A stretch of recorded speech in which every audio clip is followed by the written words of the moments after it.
ಹೌದು, ಎಲ್ಲ ಕಾಡಿ ಬೇಡಿ ಧಮಕಿ ಹಾಕಿ ಕೈಕಾಲು ಹಿಡಿದು ರಾಜ್ಯದ CM ಆದರೂ DK ಶಿವಕುಮಾರ್ ಸಾಹೇಬರು ಅಲ್ವಾ.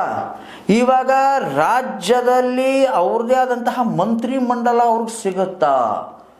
ಅವರು ಒಂದೇನೋ ಒಂದು ತೊಡೆ ಲಿಸ್ಟ್ಗಳನ್ನು ಇಟ್ಕೊಂಡಿರ್ತಾರೆ.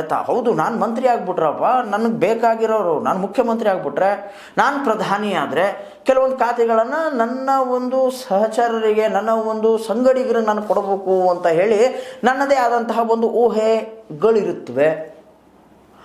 ಆ ಊಹೆಗಳ ವಿರುದ್ಧ ಕೆಲಸ ಮಾಡೋದಕ್ಕೆ ಮನಸ್ಸಾಕ್ಷಿ ಒಪ್ಪುತ್ತಾ DK ಶಿವಕುಮಾರ್ ಅವ್ರದ್ದು?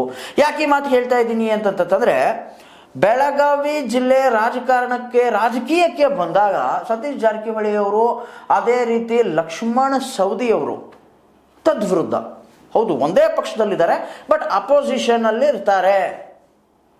ಎಲ್ಲಿ ಲಕ್ಷ್ಮಣ ಸವದಿ ಅವರು ಇರ್ತಾರೋ ಅಲ್ಲಿ ಸತೀಶ್ ಜಾರಕಿಹೊಳಿ ಅವರು ಇರಲ್ಲ, ಎಲ್ಲಿ ಸತೀಶ್ ಜಾರಕಿಹೊಳಿ ಅವರು ಇರ್ತಾರೋ ಅಲ್ಲಿ ಲಕ್ಷ್ಮಣ ಸವದಿ ಅವರು ಇರಲ್ಲ.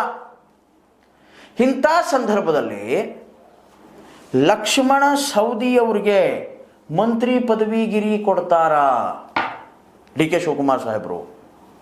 ಸತೀಶ್ ಜಾರಕಿಹೊಳಿ ಅವರನ್ನು ಕೆಳಗಿಳಿಸ್ಕೊಂಡು ಬೆಳಗಾವಿ ಜಿಲ್ಲೆಯಲ್ಲಿ ಅವ್ರಿಗೆ ಮಂತ್ರಿಗಿರಿ ಪದವಿ ಕೊಡ್ತಾರ? ಮತ್ತಿನ್ನು ಜಾತಿ ವೈಸ್ ಬಂದಾಗ ಇಲ್ಲಿ ಲಿಂಗಾಯತರು, ಒಕ್ಕಲಿಗರು, SC ST ಕೋಟಾ, ಮರಾಠ ಸಮಾಜ, ಎಲ್ಲ ಸಮಾಜದವರು ನಮ್ಮವರೊಬ್ಬರು ಮಂತ್ರಿ ಆಗಲೇಬೇಕು ಅಂತ ಪಟ್ಟು ಹಿಡ್ಕೊಂಡು ಕೂತಿರ್ತಾರೆ. ಅವ್ರನ್ನೆಲ್ಲ ಸಮಾಧಾನ ಮಾಡಬಹುದಾ DK ಶಿವಕುಮಾರ್ ಅವರು? ಕಾದು ನೋಡಬೇಕಾಗಿದೆ. ಈ ಒಂದು 20ರಿಂದ 21 ಮಂತ್ರಿಗಳ ಲಿಸ್ಟ್ಗಳಲ್ಲಿ ಯಾರ್ಯಾರ ಹೆಸರು ಇರಬಹುದು?